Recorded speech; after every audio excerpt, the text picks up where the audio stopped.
Negara sekecil Jakarta Selatan, nggak punya minyak, nggak punya tambang, nggak punya lahan luas. Tapi tahun ini mereka lagi-lagi dinobatkan sebagai salah satu negara paling kompetitif di dunia. Tapi di balik gedung pencakar langit dan bandara termewah itu, generasi mudanya justru stres berat, burnout, dan banyak yang mulai packing tas, memilih meninggalkan negara sendiri. Negara sepintar itu kok bisa memakan anak mudanya sendiri?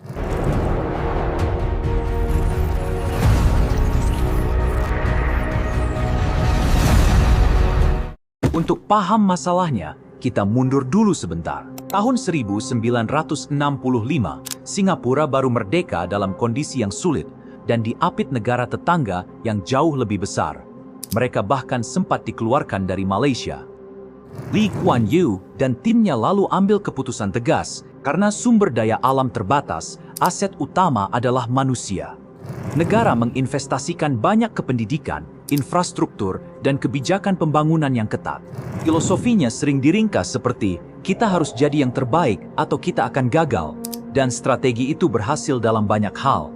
Dalam beberapa dekade, Singapura berkembang menjadi pusat keuangan dan pelabuhan penting di Asia.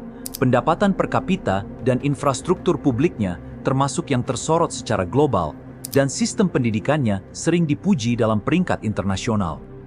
Tapi di balik kesuksesan itu muncul tantangan baru. Singapura memang tampak nyaris sempurna di atas kertas, tapi biaya hidupnya tinggi, sewa, makanan, dan transportasi mahal bagi banyak rumah tangga. Beberapa keluarga dengan pendapatan yang terlihat besar tetap melaporkan kesulitan menabung untuk masa depan. Pemerintah menyediakan berbagai bantuan dan subsidi untuk meringankan beban. Namun bagi sebagian orang itu hanya membantu sebagian kebutuhan hidup sehari-hari. Salah satu sumber tekanan terbesar adalah sistem pendidikan dan budaya kompetisi.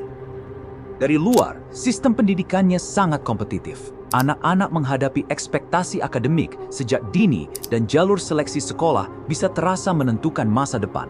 Pendekatan ini menghasilkan tenaga kerja yang sangat terampil, tetapi juga ada laporan tentang tingkat stres dan kelelahan di kalangan pelajar dan generasi muda. Apa kata data tentang kesehatan mental?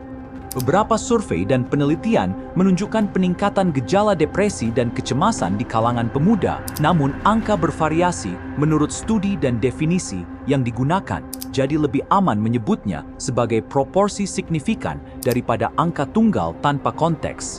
Faktor penyebabnya kompleks: tekanan sosial untuk berprestasi, kekhawatiran finansial, jam kerja panjang, dan harapan keluarga semuanya berkontribusi. Bagaimana dengan kualitas hidup pekerja? Survei kesejahteraan kerja menunjukkan banyak pekerja merasakan beban stres dan ketidakseimbangan kerja kehidupan. Persentasenya berbeda menurut metode survei dan kelompok responden. Ini berarti narasi banyak merasa hidupnya buruk valid secara kualitatif. Apakah terjadi brain drain? Ada profesional muda yang memilih pindah ke negara lain mencari keseimbangan hidup atau peluang baru. Pada saat bersamaan, Singapura juga menarik talenta internasional dalam jumlah besar. Jadi realitasnya campuran. Beberapa warga lokal pergi, sementara negara tetap menjadi magnet bagi pekerja asing berketerampilan tinggi. Jadi, ini paradoks di awal 2020-an.